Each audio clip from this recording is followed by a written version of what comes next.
Welcome to The Forecast, a podcast by Brand the Growth Agency. I'm your host, Morgan Willis. On each episode of The Forecast, we'll ask our guests to give their forecast for the future of their area of expertise. We'll talk through media, marketing, and advertising trends, and sometimes we might get into some other fun too. Today, I'll be speaking with Dr. LaTeasha Gaither-Davis. LaTeasha is the founder of Therapeutic Focus, a pediatric occupational, physical, and speech therapy clinic based in West Memphis, Arkansas. She is a graduate of the SheScales program, a marketing advisory program for female entrepreneurs powered by Brand the Growth Agency. Let's chat with LaTeasha about her experience as a female business owner, business founder, as well as her experience in the SheScales program.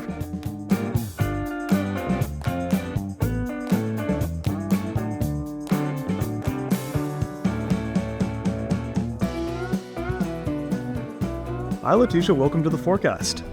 Hello, Morgan. Thank you for having me. How are you today? I'm doing wonderful. What about you? I am doing just great. So, LaTeasha, I understand that you are a SheScales recipient. Can you tell me a little bit about yourself and about your business? Yes. So I'm the CEO and founder of Therapeutic Focus. It's a pediatric therapy clinic that provides occupational, physical, and speech therapy services to children with disabilities. I'm based within the West Memphis, Arkansas area, and I provide services throughout Arkansas and the state of Tennessee.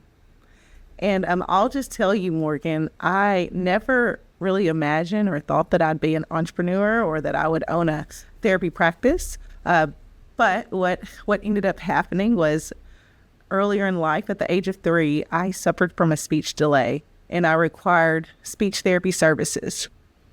Because I lived in an area that was underserved, it was rural, it was really hard to find therapists that could provide the services that I needed. I was actually denied services. They said, yes, in fact, you do need therapy, but we can't provide you with services because we just don't have practitioners.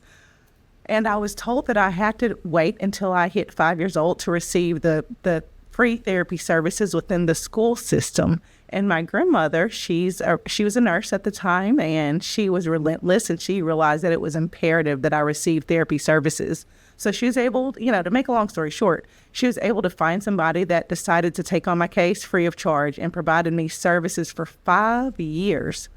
Free speech therapy services twice a week because my speech delay was just that bad. Fast forward 15, 20 years later, I went to college. I decided to get a degree in occupational therapy services. And after I graduated, I realized that the same issue that I had as a child, the lack of providers, still persisted or still continued within my community. People would come up to me and say, hey, there's a need for occupational, physical, and speech therapy services. Can you do something about it? And Morgan, I said, oh yeah, I'll just pray. I'll just pray that God sends you somebody that will help you. I didn't realize that I was praying for myself. So a few years later, I got the wild hair. I decided, let me open up a pediatric therapy practice and provide occupational, physical, and speech therapy services to children with disabilities. Wow. So, you really went through this yourself as a kid. And can you tell me a little bit more about how you found somebody to, help you with those services for free? Yeah, well, I was just 3 years old at the time, Morgan. So it was all my grandmother's doing. She worked at the local hospital, and she told everybody, hey, I've got this granddaughter that just can't speak. Like, she tries to tell us stuff, and then she starts crying because we don't know what she's saying. She gets frustrated. We're seeing behavioral issues as a result stemming from the fact that we can't understand her. And so people started chattering and talking about it within that hospital. And one lady said, hey, my daughter just graduated from speech therapy school, and I talked to her about it, and she said that she'd be willing to help your granddaughter. And of course, my grandmother said, well, what do we need to pay you? And she said, no, nothing. She doesn't want anything. And I'll just tell you, Morgan, like, just seeing that in my community, that was like when I realized that I needed to come back to my area and open a therapy practice. I thought, I want to be that same entity that speech therapist was for me. I want to pay that free gift of a thriving future forward to other children, because that's what that new graduate did for me. Yeah. Can you tell me a little bit about, how many children you serve in an average year, and, how have you seen these services impact your communities? Yes. So when I first started, I was the only therapist, and I served a whopping one child. That was many moons ago. But today we serve collectively with occupational, physical, and speech therapy services. We serve 400 students and children a week. Wow. Yes. And so that's a big deal. It's a big deal in the West Memphis community. We also serve children on the Memphis, Tennessee side and virtually throughout Arkansas. And so we definitely see that it's really making a lasting impact for children, because oftentimes we have parents, they come to us and they say, my child is having these behavioral issues, and really it stems from not being able to communicate, or their child just can't reach their maximum potential. They're struggling in school. They can't read, they can't write, they can't do those typically developing things that we think of as a child, being able to run, hop, skip, jump, ride their bike. But then they come to my clinic and we're able to help them become as independent as they can, or as functional as possible. And then they're able to feel somewhat fulfilled within life. They're able to engage with their friends or their peers and not feel that they are less than because they can't ride their bike, or because they can't, maybe run or climb a tree, or they can't hold their pencil like other children. And so it's really, I'm seeing the emotional side and the behavioral side. It really does help our children. It sounds like they are unable to do things that are, I think we all take for granted in our childhood, right? You mentioned riding a bike or holding a pencil. These are all just those little things that we take for granted in our childhood. And I can imagine that would be very difficult to grow up not being able to do those things. Yes. And sometimes it's no fault of their own. A lot of the children that we serve, they're born with diagnoses such as autism, or maybe they have cerebral palsy. So maybe they may be wheelchair bound, or they cannot communicate.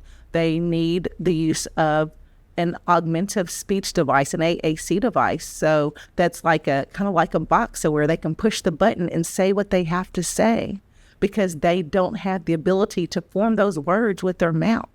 Some children that we serve, they have diagnosis like Down syndrome, or just developmental delay. Right. And how have the parents in the community reacted to having these services? Oh, they've been thrilled. The main reason why I'll just tell you, I never grew up thinking, I want to be an entrepreneur when I grow up. I want to own my own therapy practice. That was never my thing. I recognized I wanted to be a therapist. I wanted to give back to the community, but I didn't know in what capacity. But after I graduated college, people in the community, and it was countless people, they would just randomly come up to me. It's a small town. Let me just say, it's like 50,000 people. Everybody knows everybody. But they'd come up and say, LaTeasha, we know that you just graduated school. You have a degree in occupational therapy. And then I would start hearing all these stories about the deficits and the challenges that their children were facing with receiving access to therapy services. The problem in my community was the lack of access. We didn't have, and still don't, we don't have a lot of practitioners or a lot of people that they get their degree in order to be an occupational therapist. Now you have to have your doctorate degree or your master's degree. Physical therapy is the same thing. Doctorate degree, speech therapy is master's degree. And the reality is, the community that I'm in, it's a small, rural, underserved community. And so typically when people do get educated, they go to college, a lot of times they don't have that incentive to come back to that small community. Right. And so that's the dilemma that we were facing. And I wanted to help fill that gap. And I didn't want to just pray for a solution, but I wanted to be a solution. You were the solution that you were praying for. Yes, exactly. You mentioned that, you started out with one person, and now you're up to 400 a week. Can you walk me through how your business has grown that much? Yes. Again, unexpected. When I got the wild hair that I needed to make a difference and open up my practice, I thought, oh, if I can serve 10 children a year, I felt like I would be fulfilled. But it's kind of like that old adage that people say, build it and they will come. And that's what happened. I built it and people started coming. So initially, I did do some marketing. I did not do much marketing because, again, small town. So word of mouth travels really fast. So I would do a lot of word of mouth advertising, talking, letting people know that I was coming to the community and creating my practice. And, it just started growing at 1, then 10. And I'll just be honest. Before the pandemic, I was probably serving about 250 students or children and families on a weekly basis. But after the pandemic, something went on, the paradigm shifted. And after the pandemic, I recognized that it really was detrimental to the children with the mask mandates and different things. People don't think about it. But when you put on a mask, and we have a lot of children that were born during that time, and you think about the typical development of children, when they're babies, the way they learn to form words, the way they learn to talk and do things is by looking at their parents' face and looking at the faces of their loved ones and families and friends. Well, when you're looking at somebody with a mask covering them, you can't really see those facial expressions, gestures. I mean, it really impacts. And what I'm seeing now is that we've had an uptick, and it's not just my clinic, it's worldwide. We're seeing an uptick of children needing occupational and speech services because during that time, that pandemic year, it seems like it was a lot more than a year, a lot longer, but it was detrimental to those key developmental milestones that children needed to meet. And so now we're playing catch up and trying to get them back to where they should be. With all of these new patients, all of these new kids coming in and needing these therapeutic services, what challenges have you faced with your growing business? Being able to staff people that can provide the good quality ethical services that are needed, because again, I'm centrally located in a small town, but the pandemic was a blessing because then it opened up a world of possibilities, and now we provide services virtually. And that means the children, they don't have to just come to my clinic to get services. And then also that means that I don't have to house therapists that are right there in my building. I can hire people from other states to provide the same good quality care that the children need and deserve. And that has been a game changer. It sounds like being able to have remote therapy has really been able to expand your business. As you said, allowed you to work with people from other states. And do you expect to keep growing in that way, to keep hiring people from other states and growing the remote practice? Yes, I do. We are in Q1 of 2025, and me and my team, we always have a end of the year meeting during December of every year, and we just kind of speculate what we want for the next year, what we're expecting. And I was expecting to hire about 5 people for the 2025 year. Let me tell you, we're in Q1 and we've already hired 3 people and they've started and they've been onboarded. I think it's going to be more than 5. Yeah, that's great to hear. Now, I know that you were involved with SheScales. Would you be able to tell me a little bit about how you got involved with that organization? Yes. Well, I'll just be completely transparent. I'm always looking for ways that I can elevate my business, ways for me to grow, ways for me to learn more, because I did not go to school for marketing. I did not go to school for entrepreneurship. I went to school for science to become an occupational therapist. So I had no idea about the ins and outs of entrepreneurship. But during the pandemic, I just realized I needed to learn more so that I could grow my practice more.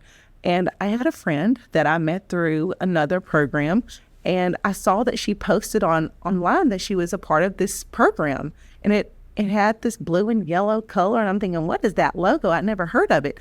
And I saw it said SheScales. So I started researching what all she got out of it. And then I called her. I said, hey, Lolly, can you tell me about the SheScales program? And oh my goodness, she mentioned so many amazing things. She said how they provided her with a brand strategy. They provided her with networking opportunities and mentorship. And I did notice that she had much more of a presence on all of the social media channels. And I was thinking, how in the world are you doing all this? I didn't know that behind that was SheScales. Until she told me. And so after we had that conversation, I started just researching, and because I realized I wanted to be a part of this. I wanted to be able to elevate my practice, elevate my brand, get a marketing strategy out there, whatever that meant. I knew I needed it. Can you tell me a little bit more about what SheScales does and what they did for you? You know, how did they help you train? How did they help you with your business? And, you know, what kind of marketing strategy did they help you come up with? Well, I'll be frank. SheScales, it's a blessing. It was exactly what I needed. A few years ago, I changed up my my website. It was very antiquated, and I felt like my website wasn't too bad. But SheScales, they came in, they were completely honest, and they gave me a list of things that I should change. They said, you know, LaTeasha, yeah, you've got this, and this is great, but if you want to elevate it to another level, you need to consider doing this and that. And they looked at fonts and pictures and the clickable buttons on my website. And, oh, you should add an additional page for this and that. Things that I would have not known because, again, I know science. I don't know marketing. And so they provided me with that information. They introduced me to the world of Google Ads. I'm like, Google what? But they introduced me to Google Ads, and they showed me how to walk through that and how to set it up. And these were things that I like to say were above my pay grade. But as a female entrepreneur, oftentimes we have to do it all within our practice. If we don't have somebody that can do this for us, it usually falls on us. And they provided me with so much knowledge and insight and resources that I normally would not have been exposed to. And now I'm even hypercritical of my website or different things it's like now I think before I post, literally. Have you seen, an increase in people coming to your business after going through this program and making these changes and running Google Ads? So I will tell you, we have not ran the Google ad yet because I was afraid. But we have been busting out at the seams lately because of just everything going on. So we have not ran any of the Google ads, but we have them all set up. But I can say that I've gotten so many more compliments on my website. I'm noticing more foot traffic through my website because of now I even know how to look at metrics. I did not know how to look at those key metrics on my website. I didn't even know that was possible. But because of SheScales program, they've just made me aware of so many other facets that are involved in entrepreneurship and running business. LaTeasha, if you had somebody come to you and let's say they were looking to start an occupational therapy business in their hometown, what would you tell them? What advice would you have for a, new business founder? Yeah. I would say, I tell them, reach for the stars because the sky is the limit. It is something that's needed. If your heart desires, if you so desire to start a practice for whatever reason, do it. Don't listen to the voices of others, especially when they're negative. So many times people will discourage you or dissuade you from following your dreams or following your passion. But I'm telling you, anytime you are doing things to uplift your community, you're going to have people that will be there, that will be pushing you up and really encouraging you. And I'd just say, go for it. On this podcast, we like to, sort of ask all of our guests what their forecast is. So what is your forecast for how your business will continue to, kind of grow and evolve over the next year? Okay, over the next year, Therapeutic Focus currently has a total of 28 employees. We've already hit 3. We just hired 3 new people. So my forecast for the next year is having, I don't think it's crazy to say, 38 employees. And we're serving 400 students now, students, families, children. I would say 650 this year, just thinking about my numbers and how we've been strategically growing each year. And I'm just excited about these changes and the growth. And I also see structural changes within the organization because I very much have ran my practice as a solopreneur because I was so used to just kind of being like an octopus and doing so many things. But I'm very excited about hiring additional people that can help me, within the leadership capacity to so that I can grow my geographical footprint while being effective. Right. LaTeasha, thank you so much for being on the podcast. Yes, thank you for having me, Morgan. I really appreciate it. The Forecast is powered by Rain the Growth Agency, a leading independent advertising agency. I'm your host, Morgan Willis. Art design is by Eric Hernandez, production by Beatrice Livioco. The show is edited by Morgan Willis and Eric Hernandez. Follow along with the show on Spotify, Apple, YouTube, or wherever you enjoy listening to stay in the loop. We'll see you next time.